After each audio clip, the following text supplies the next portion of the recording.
Hello everyone, welcome to केनी studies.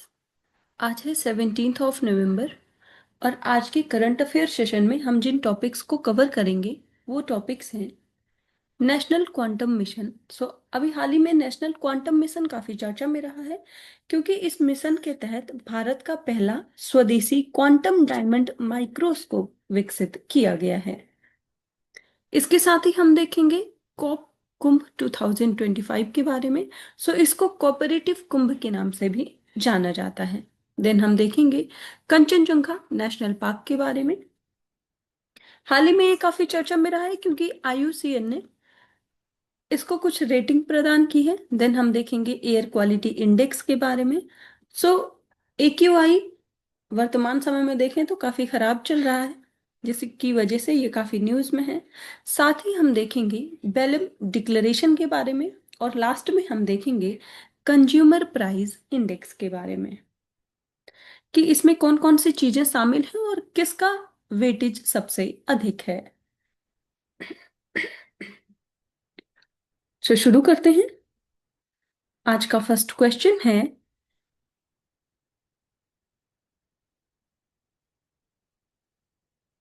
which institute developed India's first indigenous quantum diamond microscope under the National Quantum Mission?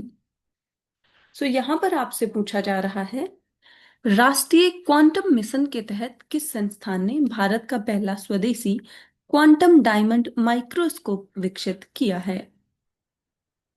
आपके options हैं IIT Bombay, IISc Bengaluru, ISRO या फिर DRDO।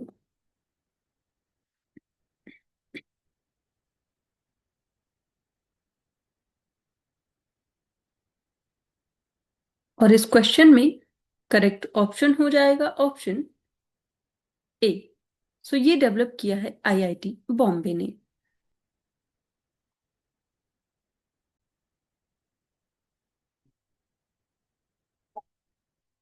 तो आप यहां देख सकते हैं, India unveiled its first indigenous quantum diamond microscope for dynamic magnetic field imaging developed by the PQuest group at IIT Bombay under the National Quantum Mission of the Department of Science and Technology. The announcement was made at the Emerging Science, Technology and Innovation Conclave in the presence of Union Minister Dr. Jitendra Singh and Principal Scientific Advisor Professor Ajay K. Sood.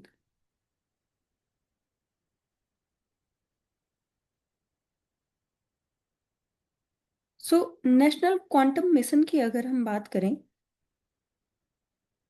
तो national quantum mission जो है इसको शुरू किया गया 2023 में with the total outlay of 6000 crore rupees, और इसका उद्देश्य है इस्टेब्लिश करना इंडिया को as a leader in quantum technology. इसका जो टारगेट ईयर है या ये जो प्लान है पूरा वो है 2023 से 2031 तक के लिए। और आपने देखा कि इसको इम्प्लीमेंट किया जा रहा है by the department of science and technology, जो कि वर्क करती है under the ministry of science and technology. With the launch of this mission, National Quantum Mission, India is now the seventh country to have a dedicated quantum mission. और वो countries हैं US, Austria, Finland, France, Canada and China.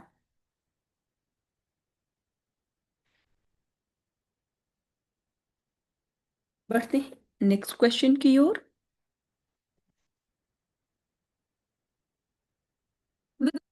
To cope Kumbh 2025 consider the following statements. यहाँ पर जो cooperative कुंभ से संबंधित कुछ कथन दिए गए हैं उन पर आपको विचार करना है। फर्स्ट स्टेटमेंट है, it is an international conference focused on the agricultural cooperative sector in India. And second, it is organized by the National Federation of Urban Cooperative Banks and Credit Societies. And third, the event aligns with the United Nations declaration of the International Year of Cooperatives 2025. And fourth, the theme of the conference is Digitizing Dreams, Empowering Communities.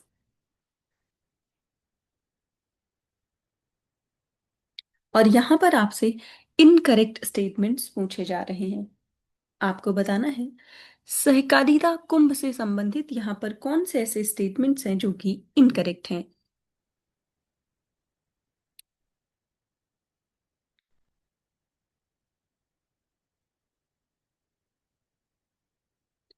और इस question में आपका जो correct option हो जाएगा वो हो जाएगा ऑप्शन ए।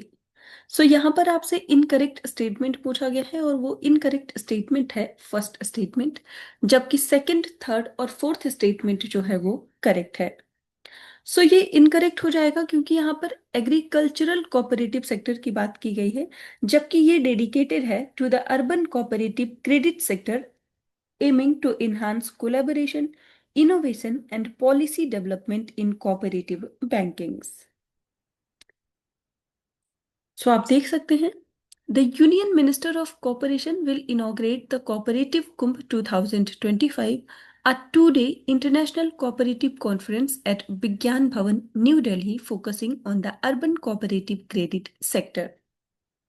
सो आपने देखा कि ये एग्रीकल्चरल कोऑपरेटिव सेक्टर से संबंधित नहीं है, ये डेडिकेटेड है अर्बन कोऑपरेटिव क्रेडिट सेक्टर को।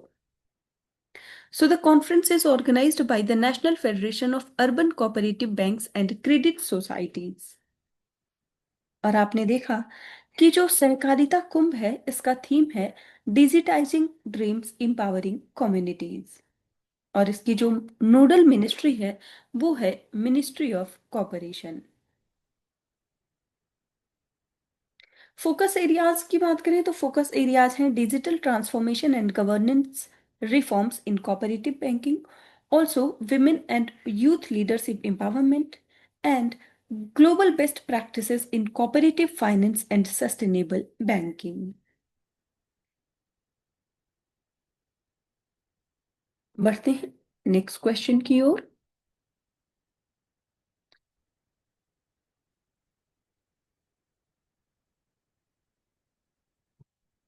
Consider the following statements regarding the Kanchenjunga national park. So यहां पर कंचनजंगा जो राष्ट्रीय उद्यान है उससे संबंधित कुछ कथन दिए गए हैं जिन पर आपको विचार करना है।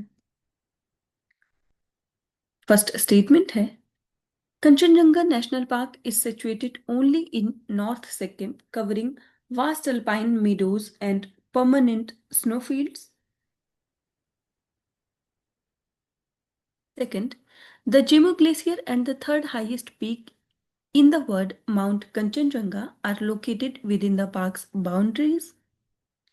And third, its status as a mixed UNESCO World Heritage Site is due to the integration of Lepcha spiritual traditions with its unique biodiversity.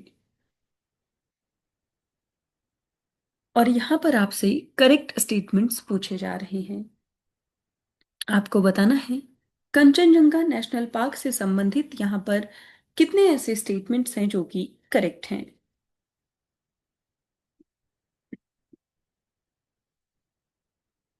और इस क्वेश्चन में आपका करेक्ट ऑप्शन हो जाएगा ऑप्शन बी। सो यहाँ पर दो स्टेटमेंट्स करेक्ट हैं और वो स्टेटमेंट्स हैं सेकंड और थर्ड। फर्स्ट स्टेटमेंट इनकरेक्ट है क्योंकि जो कंचनजंगा नेशनल पार्क है वो सिचुएटेड है नॉर्थ और वेस्ट दोनों पार्ट सिक्किम के, and it contains alpine meadows and permanent snowfields, ना कि ओनली नॉर्दर्न सिक्किम। सो आप यहां देख सकते हैं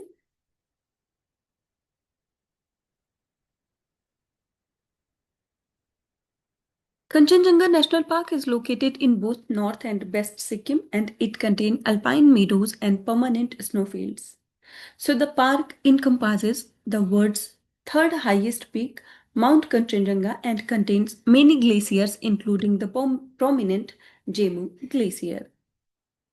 So this national park was inscribed as a mixed UNESCO World Heritage Site in 2016. because it represents a fusion of Himalayan biodiversity and the Lepcha spiritual traditions which view the landscape as sacred. So India में mixed UNESCO जो world heritage site है वो एक ही है और वो है कंचनजंगा। सो ये हाल ही में अभी न्यूज में क्यों रही? क्योंकि आईयूसीएन ने एक ग्लोबल रिव्यू जारी किया है वर्ल्ड हेरिटेज साइट्स का, और इसमें कंचनजंगा नेशनल पार्क को उसने रेट किया है गुड की कैटेगरी में। सो इस वजह से ये काफी चर्चा में रहा है। आप ध्यान रखेंगे, इसको यूनेस्को वर्ल्ड हेरिटेज साइट का दर्जा दिया गया 2016 में।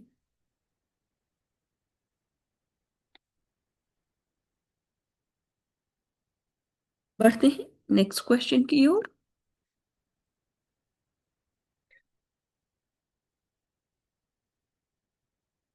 With reference to India's air quality index, consider the following statements. सो यहाँ पर जो भारत की वायु गुणवत्ता सूचकांक है उससे संबंधित कुछ कथन दिए गए हैं जिन पर आपको विचार करना है।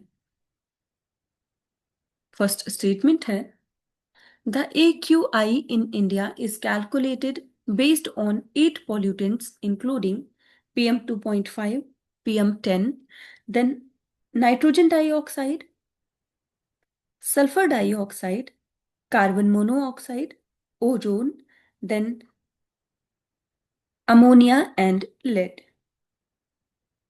Second statement, an AQI value between 201 and 300 falls under the very poor category. And third statement is, the AQI system in India is implemented by the CPCB, जिसे हम सेंट्रल पॉल्यूशन कंट्रोल बोर्ड के नाम से जानते हैं।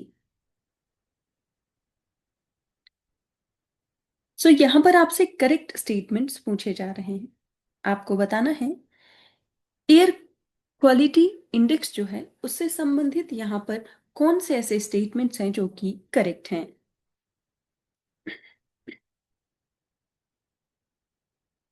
और इस question में आपका करेक्ट ऑप्शन हो जाएगा ऑप्शन बी। सो यहाँ पर फर्स्ट और थर्ड स्टेटमेंट आपका करेक्ट है, जबकि सेकंड स्टेटमेंट इनकरेक्ट है, क्योंकि जो AQI इंडेक्स है उसमें 201 टू 300 की जो रैंकिंग है उसको वेरी पुअर नहीं, पुअर की कैटेगरी मानी जाती है। आप देख सकते हैं। So India's national AQI is based on 8 pollutants. आपने देखा PM 2.5, PM 10, nitrogen dioxide, sulphur dioxide, carbon monoxide, then ozone, ammonia and lead. So this is the pollutant list used by the CPCB for a short term and AQI sub indexes. So CPCB ने जो category break points दिए हैं वो आप यहाँ देख सकते हैं। Good is 0 to 50, satisfactory 51 to 100, then moderately polluted 101 to 200, poor is 201 to 300, then very poor 301 to 400, and 401 to 500 is severe. So the AQI system for India was developed and is implemented and maintained by the Central Pollution Control Board, and it publishes the methodology, category breakpoints, and real-time AQI reports.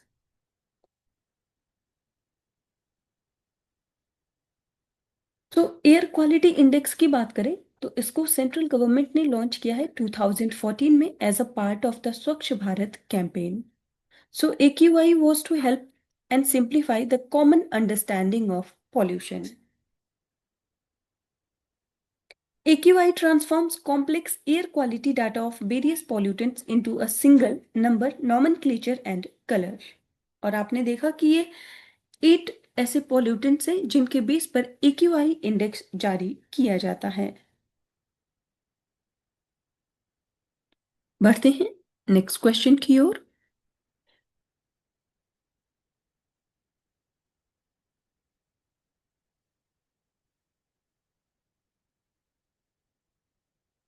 The Belém Declaration, often mentioned in connection with the COP30, relates to which of these?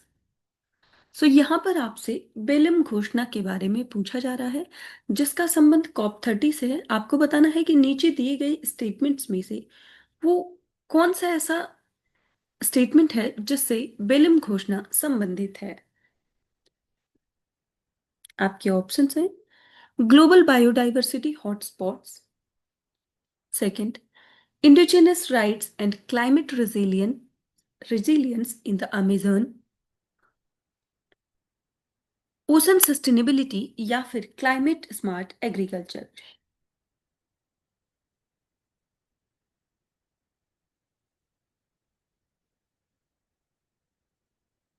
आपको बताना है Belum declaration जो है वो किससे संबंधित है।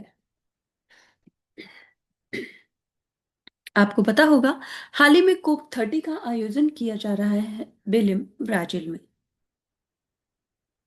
और इस क्वेश्चन में आपका करेक्ट ऑप्शन हो जाएगा ऑप्शन बी। सो ये संबंधित है with the indigenous rights and climate resilience in Amazon. आप देख सकते हैं the Declaration of William was adopted in August 2023 by the eight Amazon region states via the Amazon Cooperation Treaty Organization and focuses on the protection of the Amazon region's biodiversity, deforestation, sustainable development, and the rights of indigenous and local communities. And also, it emphasizes climate resilience, indigenous rights, and collaboration in the Amazon basin. ये जो 8 countries हैं जिनसे ये Belum declaration संबंधित है वो countries हैं Bolivia, Brazil, Colombia, Ecuador, Guyana, Peru, Suriname and Venezuela.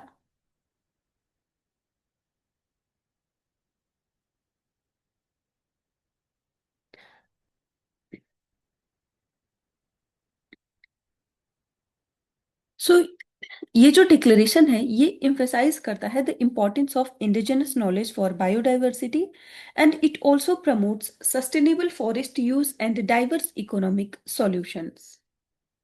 आप ध्यान रखेंगे जो बेलम डिक्लेरेशन है हाल ही में काफी चर्चा में रहा है, ये संबंधित है अमेजन रीजन से।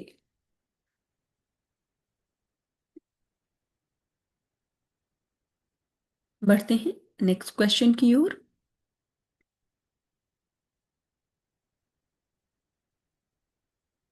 इन सीपीआई, जिसे हम कंज्यूमर प्राइस इंडेक्स के नाम से जानते हैं, which of the following groups carries the highest wait.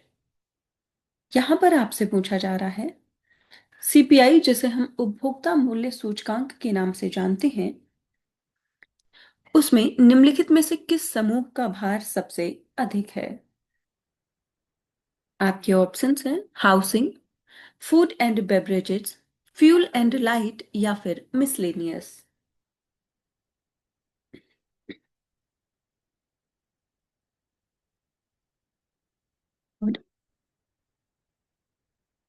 और इस क्वेश्चन में आपका करेक्ट ऑप्शन हो जाएगा ऑप्शन बी। सबसे ज्यादा वेटेज है फूड एंड बेवरेजेस का। आप देख सकते हैं in CPI combined, different groups are assigned weights based on their share in typical households expenditure. Food and beverages has the highest weightage with 45.86%, making it the largest component in the index. And this is because Indian households spend the largest portion of their income on food, especially in rural areas. Then miscellaneous is 28.32%, which includes health, education, transport, has the second highest weight but is still far below the food. Then the third is housing. It has 10.07%, significantly lower than food. And fuel and light has 6.84%, the lowest among the major groups. Since food has the largest weightage, CPI inflation is highly sensitive to food price changes. ये जो categories हैं CPI की, ये हैं food and beverages, housing, cloth and footwear, then fuel and light and miscellaneous.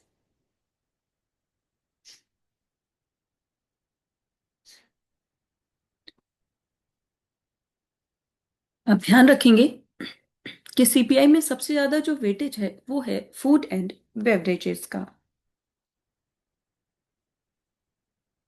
सो आज के current affair session में इतना ही। Thank you for watching. Do like share and subscribe.